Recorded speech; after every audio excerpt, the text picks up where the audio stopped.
ఇంచుమించు 26 నడుముతో నువ్వు కదిల్తే సాగదు కాలం.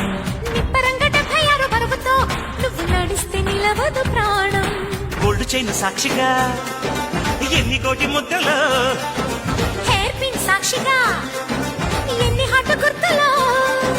కైపే పుట్టించిన చిట్టా ఉంటుందిగా కొండ వీటి చాంతాడంతా. పెళ్ళే కాలేదు గాని లక్షణంగా పెళ్ళాని కంటే నేను ఎక్కువేగా. ఉళ్ళే పడలేదు గాని సుపరంగా లేదో నాకు తెలిసే రంగరంగా. ఆంటీ గుర్తుగా అమ్మో అప్సరా ముస్తాబద్ రింజే. ముహూర్తం ముందరున్నది తథాస్తని పందిరున్నది. పెళ్లి దాకా చేరుకున్నా అందా. తీసుకుంటారా? నువ్వేదో స్వాతి ముత్యంలో మాట్లాడకు. నేను 216 బస్సే. నీ గురించి కావ్య నాకు మొత్తం చెప్పింది. అగనాడు కావ్యానా? కాచిగూడ కావ్యానా? కర్మన్ గడ్ కావ్యానా? రే కొండాపూర్ కావ్యారా? తీసుకుంటారా? నువ్వేదో స్వాతి ముత్యంలో మాట్లాడు.